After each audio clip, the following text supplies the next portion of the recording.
All these emails here are from people looking to do a sponsored post or advertise on my site, which is just stupid. I start new sites all the time and I teach others to do the same, and they're just different things you need to understand and to learn to get to the next stage with your site. And can you get there without these things? Absolutely, it just takes a few more years. And if you don't want to spend those extra years, let me lay out for you what I do very different today from when I started out. Let's talk monetization. A couple of days ago, I talked with the marketing manager of a pretty large online store that's in my niche. And that's something you should do, because if you can get a direct partnership with some of these guys, you get to negotiate the commissions, and that's a great thing. I have affiliate programs that nobody else has because I just reach out to these online stores. And many times they're very open to talk to you, because if they drive all their traffic from Google ads and Facebook ads, they are paying a lot of money to get those visitors. And it doesn't take a master's degree for them to understand that it makes sense to pay every time there's an actual sale. It's just much better than what they can pull off with Facebook ads. And you should also test the ad networks. I like to move my sites around. I just recently switched my site over to Mediavine, as I told you in the beginning of this video, and that gave me a 40% bump up in revenue. You should never be afraid to challenge status quo. And if you're not utilizing video ads on your site, you're definitely missing out, because you're leaving money on the table there. Spend those few hours getting these slideshow videos or whatever you can put together on your site, so you can take that site from $100 to 10 grand per month. So this is all great and all, but it doesn't make any difference that you figure out monetization, you get the greatest ad network in the world, and you get a high commission if you stop. The one reason why most people just never see any success with their site is because they simply give up, because it takes a long time before you see traffic and you get second thoughts and you start doubting the niche, and you don't know if you're writing too well, and you don't know if that new writer of yours really is doing a great job, and maybe somebody else could do it much better, and they probably are already. It's just so critically important that you don't start a new site every second month because you start doubting yourself or the site. I see that happen so many times, and I've been there myself. Don't take your feet off the gas. Keep writing content every week and every month until you see some success. And there are things that you can try and do to sort of get faster off the ground, like link building or start on an AIDS domain, some domain that somebody else built something on already, to sort of try and trick Google to see that your site is older than it is. And you might just skip a month or two, but I mean, why would you risk a few months just for that?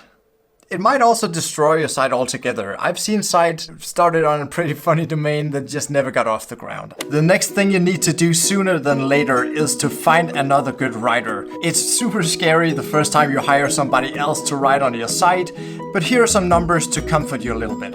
Let's say now you put up a job post like I teach you to do on ProBlogger. You'll probably get 50 to 100 applications if your niche is wide enough, and then you can typically delete 25% of them right off the bat. Then you ask for a sample, and there goes another 50% of the rest. And now you test a handful of these remaining writers to see if you can find somebody who can write almost as good as yourself. But please try to not be too hard on these new writers for the first months, because nobody will write content exactly like you. And since you wrote it, you will think it's the best article out there. It might not be so. Your gold standard is yourself, and there's just no way they'll write exactly like you do. So you can always go in and change the voice a little bit and make it more your own, and also really just train them. Don't think they can read your mind. They need to know what you want. And over time, you might actually find that they are better and they can get better than you are. And it's just such a great feeling to double the amount of output on your site when you find a writer that you really enjoy working with. Now let's talk about goals. Let's talk about how to set some realistic goals for your site. Your first goal should be around X amount of articles per week, and only you know how many articles you can write. But let me say that if you have never written for the web before, you should probably not stick to more than 2 articles per week. And your next goal should be to get faster and get up to speed, because your first articles might take 5 or 10 hours to write, and that's not really sustainable in the long haul. You need to get faster at typing and get faster at getting your thoughts into words, and also the research part of things. And then I've put a couple of books here, or YouTube videos, because I think it's really important that you immerse yourself in the niche, even though you might be an expert. Maybe you've played golf for 10 years, and this is to make sure that you can keep publishing great quality content, but it's also to make it easier for you to write, because you have all these things that you need to get off your chest and that you just learned. The next goal should be to build out one category and not go all over the place. It's important that you build out one category. We could also call this a silo, but really just a bunch of related topics that are around the same stuff or the same thing. And this is important in order to establish authority with Google. And here I've written no social media, and I'm not talking about your own media consumption. I don't care if you watch YouTube or you go on Facebook or whatever. Facebook is evil. I'm talking about that you should restrain yourself from creating YouTube or Facebook or Pinterest account, because you just need to focus on writing content for your site.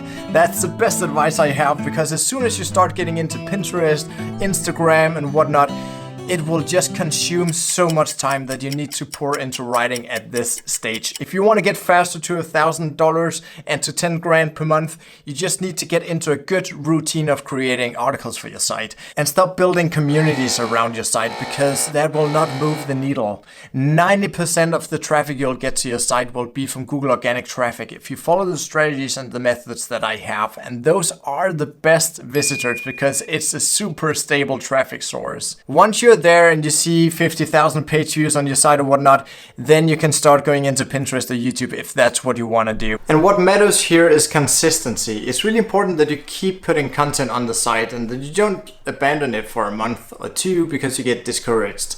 So find a pace and set a goal that you know you can stick to. And absolutely make sure that you are gonna hit those first, second and third goals, because then you'll get into a habit and then things start getting easier from there. And there's a good reason here why I didn't set the first goal to be something like earning your first $50 or the first dollar or anything like that, because that shouldn't be your first focus. The first thing you should measure yourself on is your ability to put quality content on the site.